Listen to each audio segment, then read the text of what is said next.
báyìí ẹni báyìí ní fámìlì ló rán mi sí wọn. Èsì tó máa fún mi ní pé wọn ò ní interest lórí ọ̀rọ̀ òkú yẹn mọ́. ẹ̀yin tèmi ọ̀rọ̀ yìí gbẹnu tán o. àwọn akọrin ẹ̀mí tán jẹ́ kòlíìgì ìyẹn Bùnmi Akínláàánú Omije Ojumi ni wọ́n ti yarí kanlẹ̀ wípé àwọn ò ní interest nínú ètò ìsìnkú Bùnmi Akínláàánú o, tó fi jẹ́ wípé àwọn fámìlì rẹ̀ ni wọ́n kó owó jọ láti lọ sin òkú arábìnrin yìí. Gbogbo wa la mọ̀ tẹ́lẹ̀ wípé àwọn akọrin ẹ̀mí yìí wọ́n láwọn ti mú déètì, wọ́n ti gba ọ́ọ̀lù, wọ́n dẹ̀ ti ra pósí láti sin òkú Bùnmi Akínláàánú ìyẹn Omije Ojumi, ṣùgbọ́n lójijì ní nǹkan kan tó ṣẹlẹ̀, lọ̀rọ̀ kan wá wáyé tó fi jẹ́ wípé àwọn akọrin ẹ̀mí yìí wọ́n ní rárá àwọn ò ní interest mọ́ nínú ètò ìsìnkú Bùnmi Akínláàánú. Àwọn tó tún lọ síbi òkú yìí ọ̀pọ̀lọpọ̀ náà ni wọ́n dé tí wọ́n ròyìn tán ni pé kò yẹ kó rí bẹ́ẹ̀, pé kò yẹ kó rí bẹ́ẹ̀ rárá, débi wípé ọ̀pọ̀lọpọ̀ nínú àwọn akọrin ẹ̀mí táwọn èèyàn ti ń expect pé ó yẹ kí gbogbo wọn kán kún bẹ̀ yẹn bìbà pé ni wọn ò yọjú o, pé kí ló le tó bẹ́ẹ̀, kí ló dé, kí ló happen, kí ló ṣẹlẹ̀ gangan. Ẹ wò ó, ẹ má jẹ́ kí n fàrọ̀ igun inú fídíò tẹ́ ń wò lọ́wọ́ yìí, ibẹ̀ gangan lẹ ti máa gbọ́ pẹ̀rẹ̀pẹ̀rẹ̀ ọ̀rọ̀, lẹ ti máa mọ àṣírí ohun tó ṣẹlẹ̀ láàrin àwọn kọ̀líìgì Bùnmi Akínláàánú, àwọn ẹgbẹ́ olórin ẹ̀mí àti fámìlì Bùnmi Akínláàánú tó fi di wípé wọn ò wá, ọ̀pọ̀lọpọ̀ nínú wọn ò wá, àti wípé tí wọ́n fi sọ pé àwọn ò ní interest nínú ètò ìsìnkú Bùnmi Akínláàánú. Ẹ jọ̀ọ́ ẹ má wá gbàgbé bá ṣe ń wo fídíò yẹn, ẹ jọ̀ọ́ ẹ bá mi wò sàlẹ̀, ẹ̀yin tẹ́ ẹ ti subscribe ẹ bá wa subscribe sí YouTube channel wa, ẹ kílìkì lórí subscribe button yẹn, ọwọ́ yín tẹ́ fi ń tẹ subscribe yẹn ní orúkọ Jésù, ẹ ò ní fi gba lẹ́tà ìbànújẹ́, ẹ dẹ̀ ní fi gbé ọmọ sin lórúkọ Jésù. Sista Bùnmi kú lọ́jọ́ Tuesday, ìgbà tó máa fi di Thursday mi wà ní ibi tí mo ti ń ṣiṣẹ́, mi ò sí lẹ́kọ̀ọ́. Ìgbà tó máa fi di Thursday la ní invitation online nípa wọ́n ṣe fẹ́ sin ìlú yẹn. Ìgbà tí mo dẹ̀ pé ìyàwó mi ó lóun mọ̀ ń pa èmi fi dé sí Èkó. Ìgbà tí máa pe ẹ̀gbọ́n Sista Bùnmi tó jẹ́ sínú ilẹ̀ mi, Mr. Wálé Akínláàánú, àwọn sọ fún mi pé lóòótọ́ àwọn wà níbi wọ́n ti ṣe ìníṣẹ́ ìpàdé yẹn pẹ̀lú àwọn kọ̀líìgì Sista Bùnmi, pé wọ́n wà nígbà tó mú déètì yẹn, wọ́n dẹ̀ accept déètì yẹn torí pé ìgbà tí ìṣẹ̀lẹ̀ yẹn ṣẹlẹ̀ àwọn wà ní ipò tó yẹ pé wọn mọ nǹkan tí wọ́n ń ṣe torí àbúrò ló jẹ́ fún wọn, but still very confused and indisposed.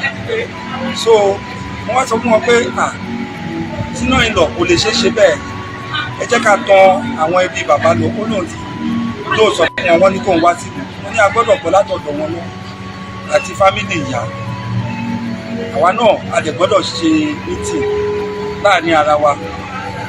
So ìgbà tó máa fi padà sí àwọn tó ń ṣètò yẹn, ó ṣàṣọ fún wọn pé wọ́n jọ wọ́n suspend debate yẹn pé dóò náà a ṣe ètò ìpín yẹn láìpẹ́, kò ní jìnnà, pé àmọ́ wọ́n ṣì suspend yẹn.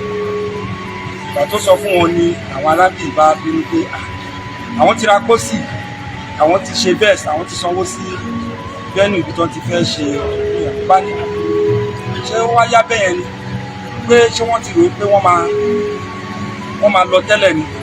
Aṣáàsọ láàrin ara wa, aṣáàsọ fún wọn pé kí wọ́n fún mi ní nọ́mbà aṣojú ètò tí wọ́n fẹ́ sìnkú yẹn ní last week. Wọ́n dẹ̀ fún mi nọ́mbà yìí yẹn, mo dẹ̀ forward message sí wọn pé kọ́njọ́ o, pé mo introduce ara mi sí wọn pé kọ́njọ́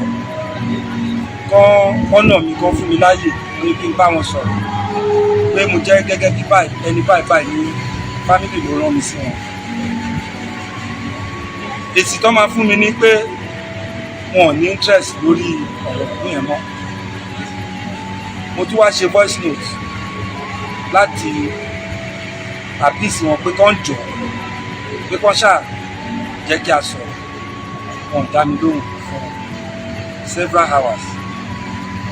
Mo dẹ̀ padà sí family meeting, mo dẹ̀ fún wọn ní report tí mo bá dé láì fọ̀rọ̀gùn a tún pe bàbá kan kó bá wọn sọ̀rọ̀ after that day wọ́n dẹ̀ sọ fún bàbá yẹn pé tó bá jẹ́ ọ̀rọ̀ late sister Bùnmi kán kúrò lórí ẹ̀ pé wọn ò ní nǹkan kan sọ lórí ẹ̀ bàbá yẹn ṣàfihàn wa lábọ̀ so eventually family àwa mẹ́fà sister Adékẹ́mi Adéníkẹ́mojú àti sister Elizabeth Moni àti èmi àti ìyàwó mi àti kejì ẹ̀ àti bra Wálé aṣáàgádà owó òun la fi ń ṣe ìdílé à ń ṣe lẹ́nu àlọ́ online àmọ́ gbàtà bẹ̀rẹ̀ sí prepare fún ètò yìí a ṣáàrí pé àwọn information wá sórí Facebook tí mo rí mo dẹ̀ ní lọ́wọ́ as evidence even message tí mo send sí ẹni tó fẹ́ ṣe ètò yẹn tẹ́lẹ̀ is still on my phone if there is any need for me to provide evidence ọ̀rọ̀ tó sọ I will provide it gbogbo irọ́ tó ń pa lórí family pé family ń jà family ò jà o family is seriously bereaved about the death of a glorious daughter of ours and abẹ wọn àfẹ́ ìjà àfẹ́ rojọ́ reason ti family òfin reply wọn online nìyẹn torí nǹkan tó ń ṣe àwọn ó yàtọ̀ sí nǹkan tó ń ṣe àwa we have lost a glorious child we are very very bereaved ìyàwó mi gan ò lè jẹun àmọ́ àwọn wọn kàn jẹ́ ọ̀rẹ́ sí wọn mọ pain táwa ń go through so mo tún wá rí another information online pé à ń bẹ àwọn artist pé kán wá perform lẹ́nu irọ́ ló fi pa o àbẹ artist àmọ́ àwọn artist tó mọ̀ pé truly colleague wọn ni ọ̀rẹ́ wọn ni àwọn ló decide láti wá sí event lẹ́nu láti wá honour sister Bùnmi late sister Bùnmi Akínàánú àmọ́ gbogbo irọ́ tó ń pa lórí family online ẹ̀bẹ̀ kan ni mo kàn fẹ́ bẹ̀ wọ́n pé àfẹ́jọ́ àfẹ́jà àmọ́ ọ̀kan má gbàgbé pé Nàìjíríà tá a wà yìí there is a law we call it cyber crime law tó ń bá continue àti máa màláì ní méjì family àti máa borúkọ family wa jẹ́ I will personally file a petition and I will go through the legal process court máa dájọ́ fún wa so mo bẹ̀ wọ́n anything tó bá ti sọ ń pa family come bring it down online and tó bá ní any evidence against the family where the family said so thing or bá wọn jà èmi put it forward before you today pé kàn post it online tó bá ní any evidence ibi tí family ti sọ fún wọn pé wọ́n má ṣòkú yìí rárá but nǹkan tó yà wá lẹ́nu jù ní pé after ta ni kan suspend the next day a rí pé wọ́n ti cancel it totally wọ́n ṣọlọ́run every human being can be done without it is only God that is indispensable ẹ ṣé gan. àwọn níbo ni màmá yìí ti wá orí màmá burú bí tó wà orí bàbá burú bí tó wà orí àǹtí burú bí tó wà bí ẹ̀yin ẹni wọn yóò bá ṣọ́ra ẹ̀yin olórin ẹ̀mí ẹ̀yin ìránṣẹ́ Ọlọ́run ẹ jẹ́ sọ pẹ́pẹ́gùn bẹ́ẹ̀ bá ti sọ pẹ́pẹ́gùn ohun tó léwu díẹ̀ ni gbogbo ẹ̀yin tí tó jẹ́ wípé bẹ́ẹ̀ nìkan bá ti ń dìde báyìí bẹ́ẹ̀ ṣe tẹ̀ lórí balẹ̀ wá bẹ́ẹ̀ ṣe pa Àdùkẹ́ Gold náà nìyẹn ṣùgbọ́n òun lẹ tún pa Omije Ojumi yìí ẹ jẹ́ má bá mi ṣí ẹ̀ ìránṣẹ́ torí pé àti níjọ́ síbi iṣẹ́ ìránṣẹ́ là ń ṣe kiri kí là ń para wa lé lórí síbi iṣẹ́ ìránṣẹ́ là ń ṣe kiri kí la fẹ́ mú bọ̀ bẹ́ẹ̀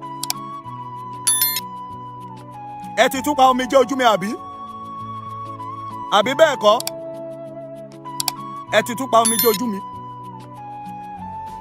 àbí bẹ́ẹ̀ kọ́ síbọ̀ ti kú báyìí síbọ̀ ara yín ti balẹ̀ ẹ má bá mi ṣí ẹ fẹ́ràn yìí síbọ̀ ti kú ara gbogbo yín ti balẹ̀ báyìí gbogbo ẹ̀yin bàbá tí tẹ́ ẹ invite Omije Ojumi ọwọ́ yín dà báyìí is a slap on Christianity wọ́n gbé Omije Ojumi lọ Ìbàdàn wọ́n wá bẹ̀rẹ̀ sí í ṣe fídíò ẹ̀ kiri ní chọ́ọ̀chì kan mo rí fídíò yẹn mo dẹ̀ ń sun ẹkún nínú ẹ̀mí mo rí fídíò yẹn mo dẹ̀ ń sun ẹkún nínú ẹ̀mí káà sataria is a slap on every Christianity is a slap on every pastors is a slap on every singers tẹ́ ẹ pera yín ní olórin ẹ̀mí tẹ́ ẹ pera yín ní ẹni ẹ̀mí gbogbo àdúrà tẹ́ ẹ gbà fún Omije Ojumi kí ló ṣẹlẹ̀ tí ò gbà gbogbo àdúrà tẹ́ ẹ gbà fún Omije mo bèrè lọ́wọ́ yín ni o kí ló ṣẹlẹ̀ tí ò gbà? I'm asking, please ẹ dá mi lóhùn. Ẹ máa bá mi pín fẹ́ràn yẹn o. wọ́n ń sún ẹsẹ̀ níbi bóyá wọ́n máa gé ni, bóyá wọ́n máa ṣègbà ni, bóyá wọ́n máa ṣàwo ni, everybody ò mọ̀. Wọ́n wá ń sún ẹsẹ̀ odidi obìnrin nínú ẹ̀mí tó ti ń kọrin tipẹ́. Wọ́n wá ń gbé fídíò ẹ̀ viral fídíò ẹ̀ ń lọ viral. Ṣé ẹ lẹ́yìn tẹ́ ẹ̀sẹ̀ ń bọ̀ ní ìsìn ẹ jẹ́ lọ múra nínú àdúrà.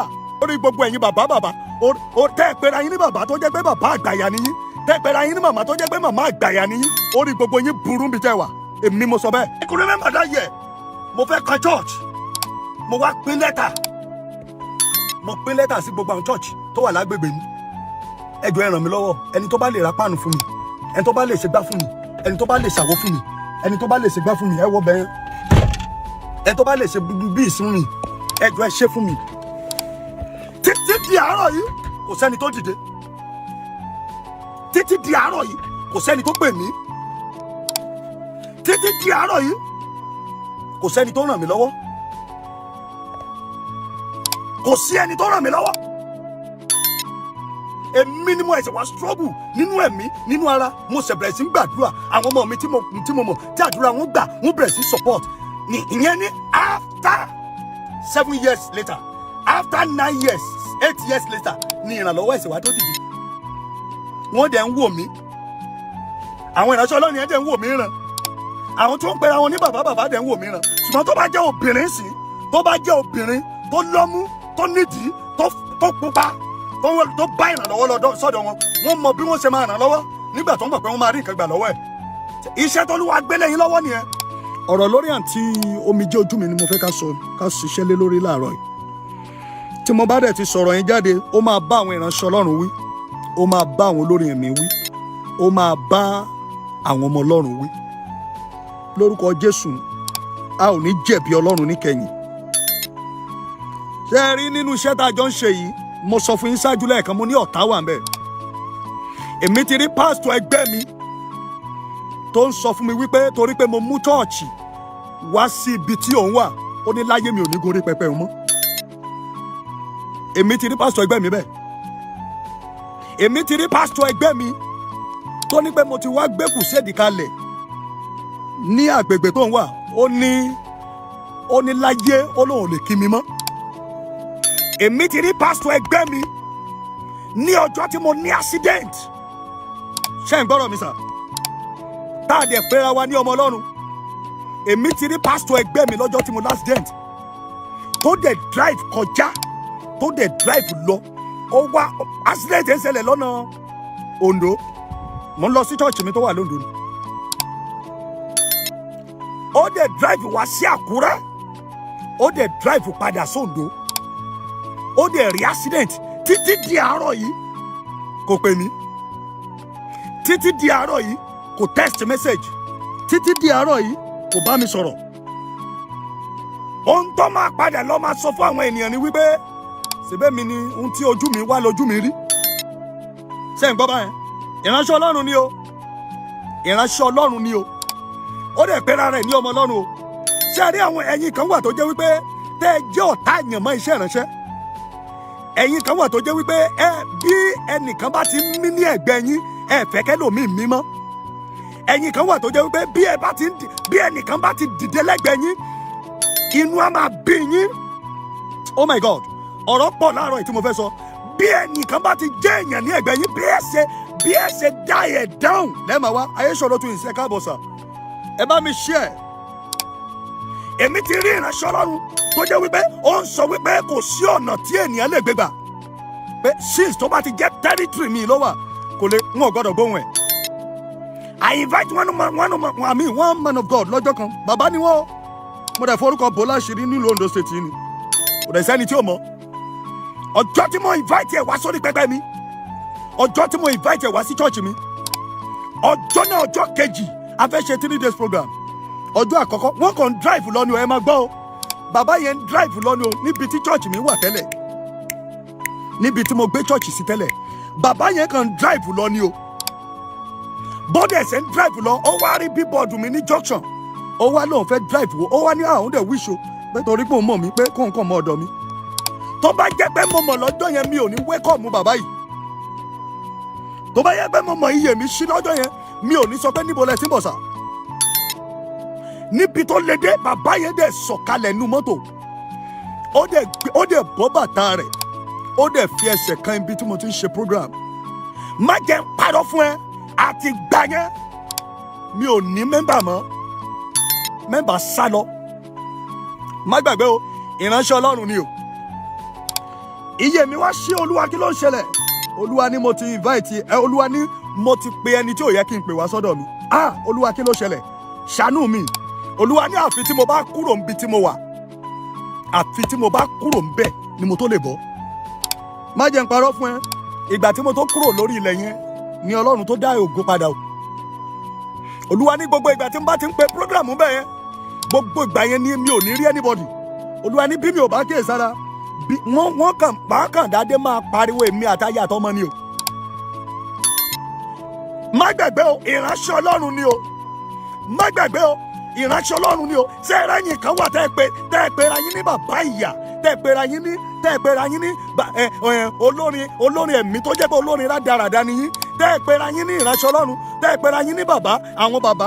Èmi mọ bàbá tèmi, mo dá bàbá tèmi mọ̀, kò sùn tẹ́ nìkan lè gbé mi ṣe. Ọmọ kálẹ̀ ni mímọ́ mọ́ láti kálẹ̀. Àǹtí tó kù yìí ṣùgbọ́n ọmọ kálẹ̀ ni, ṣùgbọ́n ọmọ ti pupa ni. Sísítà bùnmi tó kù yìí ṣùgbọ́n ọmọ ti pupa ni. Èmi dá bàbá tèmi mọ̀, bàbá tèmi ò ń ṣe bàbá rádaràda. Mo dá bàbá tí mo mọ̀, mo dá bàbá mi mọ̀. John Taiwo Samuel kì í ṣe bàbá tí a sọ pé kọ́mọ rẹ̀ má gòkè. Ẹ̀yin kan máa pè é wípé bàbá ọmọ mi ni ọmọ mi. Contribution mélòó ló ṣe sí ọmọ rẹ̀ tó mú gẹ́gẹ́ bí ọmọ nínú ẹ̀mí? How many contribution tó fún tó ń pè ní ọmọ rẹ nínú ẹ̀mí? Nígbà tí mo tó kúrò lórí ilẹ̀ yẹn, òun ni mo tó kọ́lé, mo kọ́lé kìíní, mo kọ́ kejì, mo kọ́ kẹta lọ lọ́wọ́. Ìgbà tí mo tó kúrò lórí ilẹ̀ yẹn ni mo ra mọ́tò kìíní, ìkejì, ìkẹta, ìkẹrin tó ẹ̀sẹ̀ ń bù mí ní nǹkan rere. Ẹ̀yin kan máa wà tẹ́ ẹ máa pera yín ní bàbá, ẹ máa pera yín ní màmá. Màmá rádaràda wò, níbo ni màmá yẹn ti wá? Orí màmá burú bí tó wà. Orí bàbá burú bí tó wà. Orí àǹtí burú bí tó wà. Bí ẹ̀yin ènìyàn wọn yóò bá ṣọ́ra, ẹ̀yin olórin ẹ̀mí, ẹ̀yin ìránṣẹ́ Ọlọ́run, ẹ jẹ́ sọ pẹpẹ gùn. Bẹ́ẹ̀ bá ti sọ pẹpẹ gùn, ohun tó léwu díẹ̀ ni. I come out for everybody this morning to just do this video for you. 12 years lélẹ̀ lọ́dún yìí tí church mi máa pé 12 years. Ọdún yìí ni church mi máa pé 12 years. Mo ti wà nínú iṣẹ́ ìránṣẹ́ báyìí. By the special grace of God, this year will be 19 years in ministry. This year will be 19 years in ministry. Gbogbo ẹ̀yin tí tó jẹ́ wípé bẹ́ẹ̀ nìkan bá ti ń dìde báyìí, bẹ́ẹ̀ ṣe tẹ̀ lórí balẹ̀ wá, bẹ́ẹ̀ ṣe pa Àdùkẹ́ Gold náà nìyẹn. Ṣùgbọ́n òun lẹ tún pa Omije Ojumi yìí. Ẹ jẹ́ máa bá mi share. Èmi jẹ́ bàbá tèmi mọ̀. Mo gbé ìránṣẹ́ Ọlọ́run, ìránṣẹ́ torí pé àti níjọ́ síbi iṣẹ́ ìránṣẹ́ là ń ṣe kiri, kí là ń para wa lé lórí? Síbi iṣẹ́ ìránṣẹ́ là ń ṣe kiri, kí la fẹ́ mú bọ̀ bẹ́ẹ̀? Ẹ ti tún pa Omije Ojumi àbí? Àbí bẹ́ẹ̀ kọ́? Ẹ ti tún pa Omije Ojumi. Àbí bẹ́ẹ̀ kọ́? Ṣùgbọ́n ti kú báyìí, ṣùgbọ́n ara yín ti balẹ̀. Ẹ máa bá mi share fọ́nrán yìí. Ṣùgbọ́n ti kú, ara gbogbo yín ti balẹ̀ báyìí. Gbogbo ẹ̀yin bàbá tí tẹ́ ẹ invite Omije Ojumi, ọwọ́ yín dà báyìí. It's a slap on Christianity. Wọ́n gbé Omije Ojumi lọ Ìbàdàn. Wọ́n gbé lọ Ìbàdàn. Wọ́n wá bẹ̀rẹ̀ sí ń ṣe fídíò ẹ̀ kiri. Ní chọ́ọ̀chì kan, mo rí fídíò yẹn, mo dẹ̀ ń sun ẹkún nínú ẹ̀mí. Mo rí fídíò yẹn, mo dẹ̀ ń sun ẹkún nínú ẹ̀mí. Káà Sataria. It's a slap on every Christianity. It's a slap on every pastors. It's a slap on every singers. Tẹ́ ẹ pera yín ní olórin ẹ̀mí. Tẹ́ ẹ pera yín ní ẹni ẹ̀mí. Gbogbo àdúrà tẹ́ ẹ gbà fún Omije Ojumi, kí ló ṣẹlẹ̀ tí ò gbà? Gbogbo àdúrà tẹ́ ẹ gbà fún Omije, mò ń bèrè ni o. Ẹ máa hùwà bí aláìgbàgbọ́. Ẹ máa sọ̀rọ̀ bí aláìgbàgbọ́. Ó ń sọ fún mi bẹ́ẹ̀, ó ní níbo, ó ní torí pé mo ti wà, ó ní torí pé mo ti mú church wá síbí, ó ní láyé àníjọ wa mọ́. Ẹ ṣàkó sẹ́ni tó lè pa mí, inú mi dẹ̀ dùn lọ́jọ́ yẹn, wípé bí accident yẹn ṣe ṣẹlẹ̀, abẹ́rẹ́ tó kéré jù nínú ọkàn mi. By the end of the day, ṣèbí mọ́tò náà ni wọ́n tún padà wá fi ta mí lọ́rẹ́ ń bí. síbi bọ́ọ̀sì tó nítumọ̀ ni wọ́n tún padà wá fi ta mí lọ́rẹ. Àbí ṣé kìí ṣe bọ́ọ̀sì tó nítumọ̀? Ẹni tí ò mọ̀ mí rí lọ́wọ́ ara instrument sí chọ́ọ̀chì mi. Ẹ wá wọ ẹ má gbàgbé àti 12 years ago tí mo ti dá chọ́ọ̀chì lẹ̀, tí mo ti bẹ̀rẹ̀, tí mo ti ń ṣe kiri, kò sẹ́ni tó rí mi ńgbà náà o. Ṣé ẹ̀yin tẹ́ máa ń kó ọ̀rẹ́ kiri nínú iṣẹ́ ìránṣẹ́? Ó dìgbà tí ìkankan bá tó bá ẹ̀kọ́ tó mọ bó ṣe lọ. Ẹ̀yin tẹ́ máa ń finú wé ọ̀rẹ́, ẹ̀yin tẹ́ máa ń finú tọ́ ọ̀rẹ́, ó dìgbà tí ẹgbà bá tó bá yín kẹ́ tó mọ bó ṣe lọ.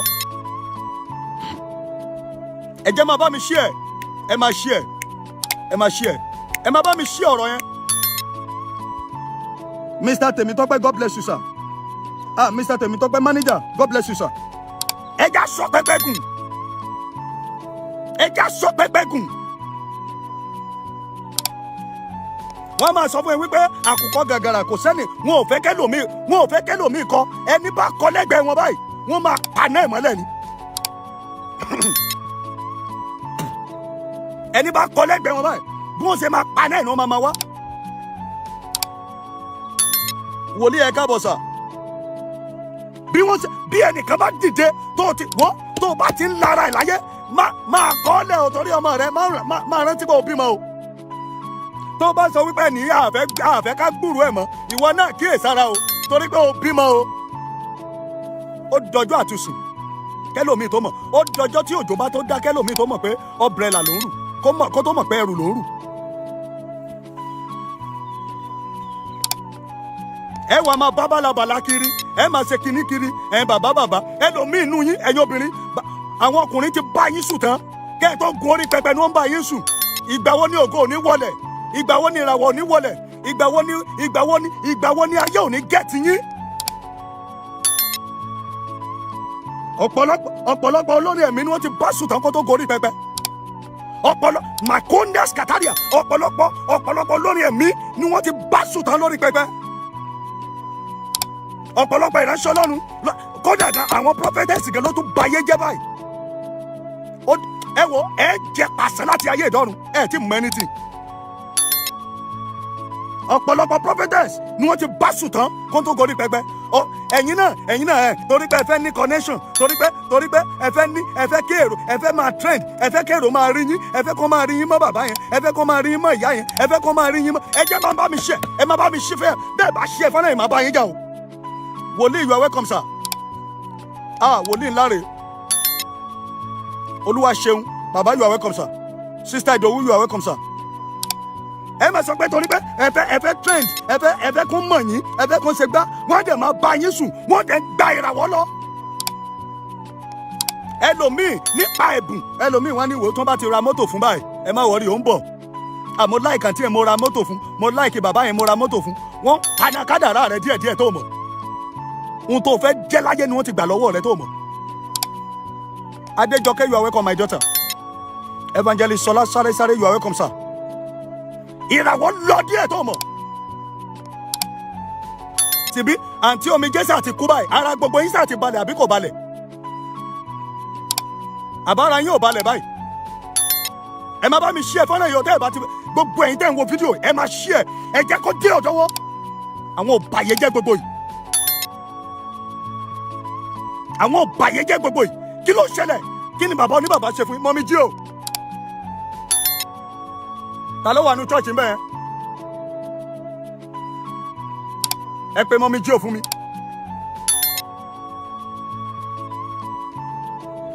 Ẹ̀yin ọ̀bàyéjẹ́ gbogbo yìí. Ẹ̀yin ìránṣẹ́ Ọlọ́run tẹ́ ẹ máa ń bíìlì kẹ́ ẹ tó lọ church.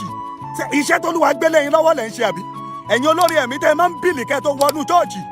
Iṣẹ́ tí Olúwa gbélé yín lọ́wọ́ lẹ̀ ń ṣe. Ẹ jẹ̀yà ẹ̀ láyé ẹ̀gbọ́ Ọlọ́run. Ẹlòmíì ojú ẹ̀mí ẹ̀ ojú ayé ẹ̀ ló ti máa jẹ̀yà kó tó dọ́run.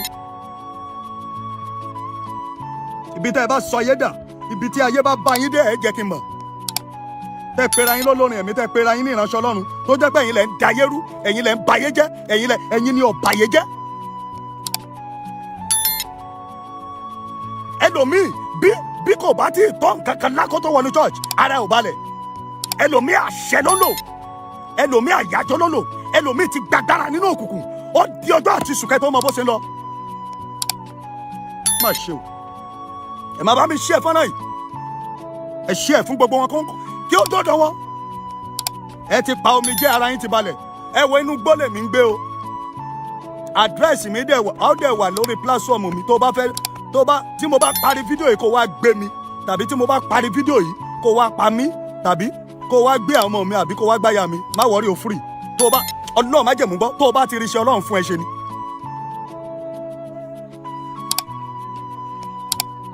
ìránṣọ́ mo ní accident yẹn ìránṣọ́ Ọlọ́run kan dẹ̀ ń sọ lórí pẹpẹ ó ní Ọlọ́run ló mọ ohun tí mò ń wá kiri iṣẹ́ tó lúwa gbélé yín lọ́wọ́ nìyẹn 249 people ló ń wò mí lọ́wọ́ báyìí ẹgbẹ́ máa bá mi ṣiṣẹ́ fọ́nà yìí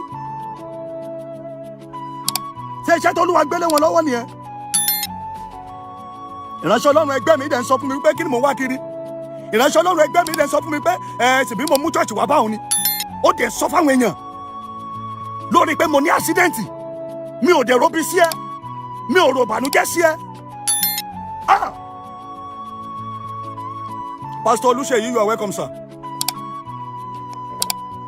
270 mo fẹ́ kó máa lọ bẹ́ẹ̀ ẹ má bá mi share báyìí mo fi Kristi ọ̀gá ògo bẹ̀ yín ẹ má share fẹ́ràn yìí ẹ má share fẹ́ràn yìí mo fẹ́ sọ fún yín ọmọ Òkìtìpupa ní àǹtí tó kú yìí sísítà mi ni tẹ́ ẹ bá mọ̀ because I'm from Ìkálẹ̀ area ọmọ Òkìtìpupa ni mí ọmọ òdi ayé gidi ọmọ òdi ayé ni mí mo dẹ̀ sì ní bàbá mi ò níyàwó ṣùgbọ́n ohun tí mo bá fi ẹnu mi sọ and thank God lẹ́nu ọjọ́ mẹ́ta ní last year I could remember God message me ó ní ọmọ tó o bá fẹ́ rìn jìnnà má kó ọ̀rẹ́ mọ́ o mo ní Olúwa kí ni ìtumọ̀ ìran yìí kí ni ìtumọ̀ ọ̀rọ̀ yìí Olúwa ní wo tó o bá ti fẹ́ rìn jìnnà tó o bá fẹ́ rìn jìnnà nílé ayé yìí tó o bá fẹ́ jẹ́ èèyàn má kó ọ̀rẹ́ mọ́ àwọn ọ̀rẹ́ tó kó ìkà ni wọ́n ìgbà tí mo tó stop ẹ̀ láyé mi tó dáa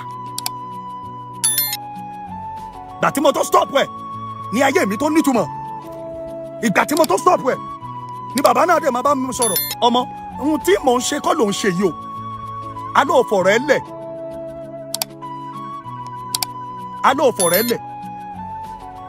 màá ní problem bí ọ̀tá bí màá ṣe jáde nínú problem yẹn ọ̀rẹ́ lọ́jọ́ kan Facebook mi ní ó ní issue àwọn ọ̀rẹ́ tá a jọ ń kóra wá kiri my Facebook account ó ní issue mo wá ẹni tí mo súnmọ́ mo wá fi lọ dọ́kínì máa ṣe ó ní kí lọ mú 15,000 wá ó ní ìgbà yẹn lòún lè ṣí fún mi ó ní kí lọ mówó wá mo dẹ̀ gbá wọ́n mọ́ rí báyìí ọ̀rẹ́ tá a jọ ń jẹ tá a jọ ń mu 360 ẹjọ́ ẹ máa bá mi share mọ́ mi jẹ́ ẹgbà ẹ máa bá mi share ẹni tá a jọ ń jẹ tá a jọ ń mu níbo la wá balẹ̀ ayé wa dé báyìí níbo la wá ṣé bàbá tí ìrówó a lè lè chọ́ọ̀chì lọ mínísítà àtọ́jọ́ tí Olúwa ti sọ fún mi wípé ọmọ má tún gbowó lọ́wọ́ anybody mọ́ àtọ́jọ́ yẹn ni ayé mi tó dáa tí mo bá lọ chọ́ọ̀chì báyìí tí mo lọ mínísítà bẹ́ẹ̀ mi ò ní gba 1 naira tí màá fi kúrò bẹ́ẹ̀ sọlọ́run ò wá bùkún mi ò dẹ̀ kí n gbowó náà tẹ́lẹ̀ ohun tí wọ́n bá ti fún mi náà ni mò ń gbà ẹlòmíì báyìí mo invite ẹnìkan wá síbí sí chọ́ọ̀chì mi bì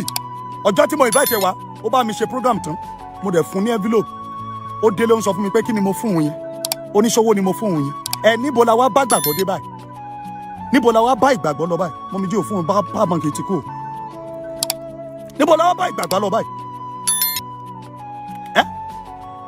ó dẹ̀ ń sọ fún mi pé ṣé owó ni mo fún òun yẹn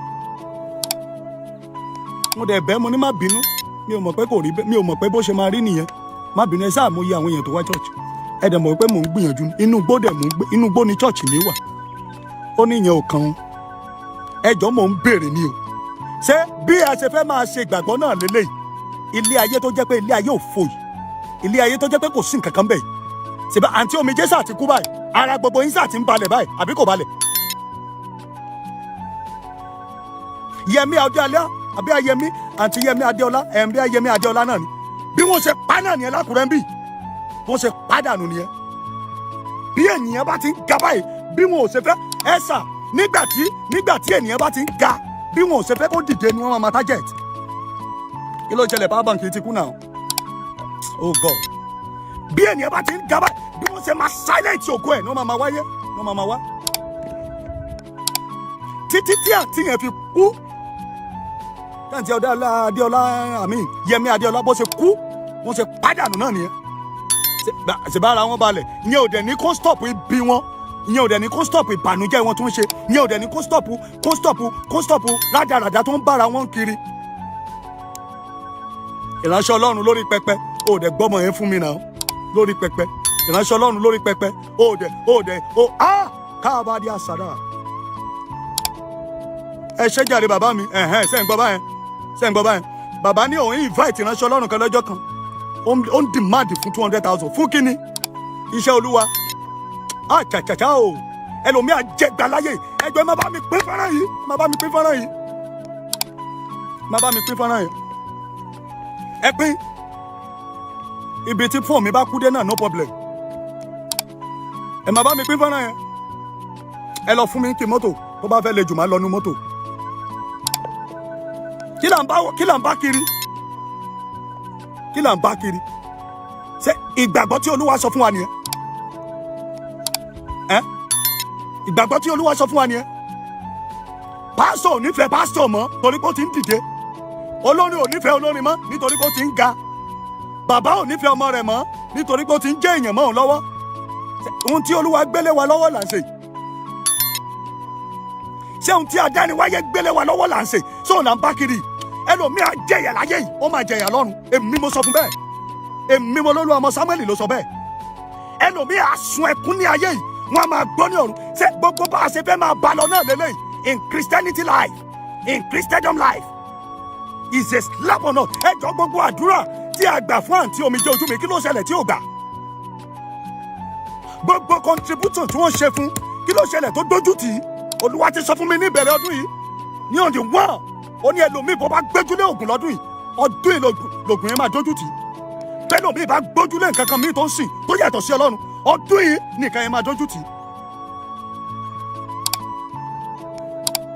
kí ló ṣẹlẹ̀ àbí wọn ò dáwó fún ni àbí wọn ò sọ́pọ́tì ẹni àbí wọn ò ràn lọ́wọ́ ni kí ló wá ṣẹlẹ̀ tó dójú tì í kí ló ṣẹlẹ̀ tí àdúrà wa ò gbà lé lórí is a slap on us àwọn aláìgbàgbọ́ àdè máa rí wípé wọ́n dẹ̀ gbàdúrà o àwọn aláìgbàgbọ́ àbáwọn aláìgbàgbọ́ ò rí the other aspect in worshiping God ṣé wọn ò rí àwọn tó bọ òrìṣà ṣé wọn ò rí pé àǹtí síkì àbí wọn rò bí àwọn ò pray fún àbí wọn rò bí àwọn ò wọ̀ wájọ dáradà bọ̀ kí ló wá ṣẹlẹ̀ tí àdúrà ò gbà ẹ̀já padà sọ́dọ̀ Ọlọ́run báyìí bí ẹ̀ bá padà sọ́dọ̀ Ọlọ́run bí ẹ̀ bá padà bá kàpádìí àsọ̀rọ̀ kí ló ṣẹlẹ̀ tàdúrà ò gbà àwọn bá mọ̀yànmọ̀yàn kiri ilé ẹlẹ́ǹsìn Ọlọ́run bá mọ̀yànmọ̀yàn kiri ẹlẹ́ǹsìn Ọlọ́run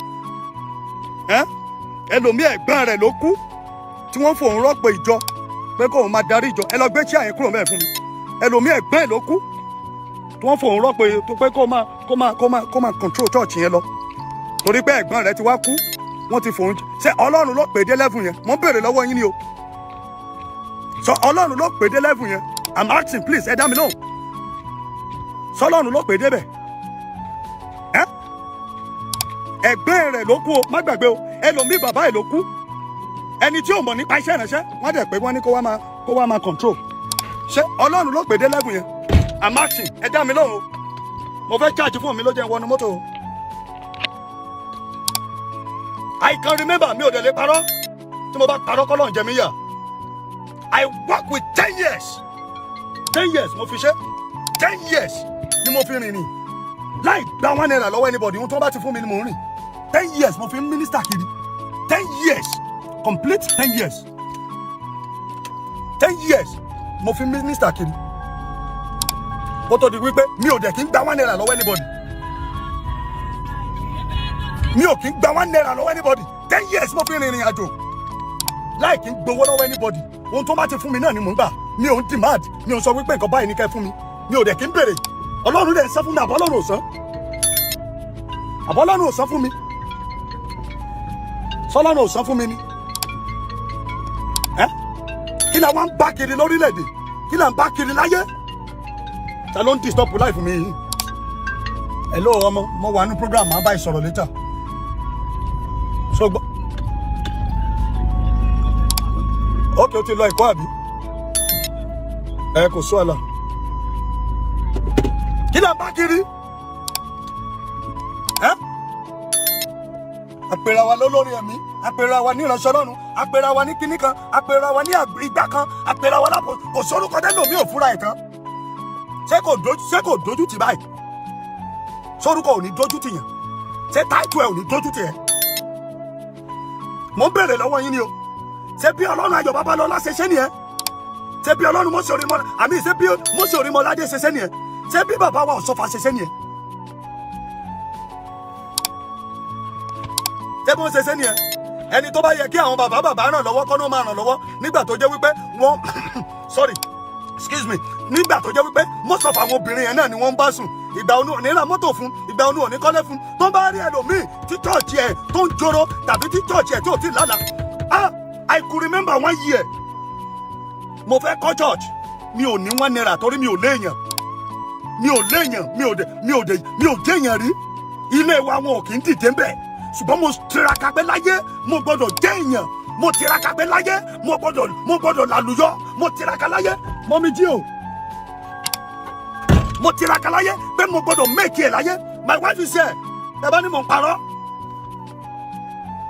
Mi ò jẹ́ èèyàn, mi ò mọ̀yàn, mi ò jẹ́ èèyàn, mi ò mọ̀yàn, mi ò dìde, wọn ò kí ń dìde lé wa. Èmi nìkan ni mo bẹ Ẹlẹ́dàá mi pé ṣé bí màá ṣe máa bá ìyá lọ rèé. I could remember that year. Mo fẹ́ kan church. Mo wá pín lẹ́tà. Mo pín lẹ́tà sí gbogbo àwọn church tó wà lágbègbè mi. Ẹ jọ̀ọ́ ẹ ràn mí lọ́wọ́. Ẹni tó bá lè ra páànù fún mi, ẹni tó bá lè ṣe gbá fún mi, ẹni tó bá lè ṣàwo fún mi, ẹni tó bá lè ṣe gbá fún mi, ẹ wọ bẹ́ẹ̀. Ẹni tó bá lè ṣe bí ìsún mi, ẹ jọ̀ọ́ ẹ ṣe fún mi. Títí di àárọ̀ yìí kò sẹ́ni tó dìde. Títí di àárọ̀ yìí kò sẹ́ni tó pè mí. Títí di àárọ̀ yìí kò sẹ́ni tó ràn mí lọ́wọ́. Kò sí ẹni tó ràn mí lọ́wọ́. Èmi ni mo ẹ̀ṣẹ̀ wá struggle nínú ẹ̀mí nínú ara. Mo ṣe bẹ̀rẹ̀ sí ń gbàdúrà. Àwọn ọmọ mi tí mo mọ̀ tí àdúrà wọn gbà wọ́n bẹ̀rẹ̀ sí support. Ìyẹn ní after 7 years later.